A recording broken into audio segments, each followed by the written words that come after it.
Hello, my name is Blake Patterson, and welcome to Afro Reviews. On the latest episode of the classic series, I examine Rear Window. Early in the film, the nurse Stella expresses, "We've become a race of peeping Toms. What people ought to do is get outside their own house and look in for a change." This truth indicates a timeless quality, but the notion exhibits a distinctly modern meaning. Alfred Hitchcock's 1955 masterpiece precedes society's obsession with life under the rooftop through reality television and tabloid media. Hitchcock's film explores the theme of voyeurism as escapism and terror through James Stewart's character, L.B. Jeff Jeffries.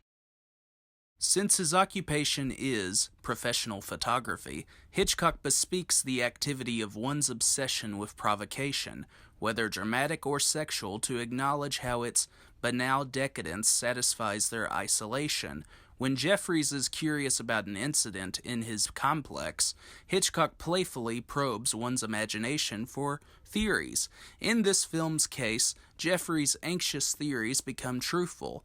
The paradox of truth and belief is a part of Hitchcock's game.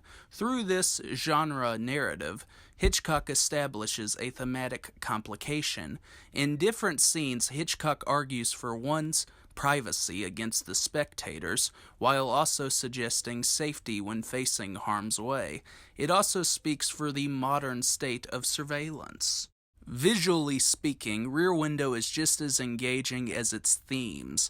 Even in its one location, Hitchcock's approach permeates an intangible quality.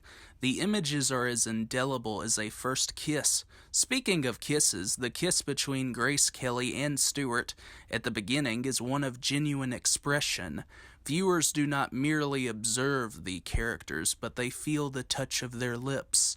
It is top-tier filmmaking in how Hitchcock presents all of his energy through these images. Francois Truffaut once alluded to the film as this parable: the courtyard is the world, the reporter/photographer is the filmmaker, the binoculars stand for the camera and its lenses. This quotation from Truffaut summarizes Hitchcock's methods and how he diverts and excites the audience's senses. As the camera lingers around its atmosphere, the performers project a sense of pathos as rich as the film's color palette. Stewart is naturally charming as a man who takes pleasure in seeing his neighbors from his window. Then audiences recognize Stewart's vulnerability at the conclusion when he deals with his possible fate. Kelly equals Stewart in appeal and eagerness, and Thelma Ritter is aptly sassy as Stella. When Raymond Burr enters the plot, it is one of the most intense creations in any Hitchcock film. The players are in place, and Hitchcock never loses track of their importance for his allegory. Few movies, particularly from the 50s, age fluidly over time, and Rear Window is a notable exception of this characteristic. The film is immortal in its impact on all three levels: aesthetically, emotionally, and thematically. It also effectively displays the master's undying fascination with the dark side as an observer, even if the thematic extraction depends on the viewer's input. Rear Window rightfully stands as one of the great thrillers of its era. Thank you for watching this video. Have a great night.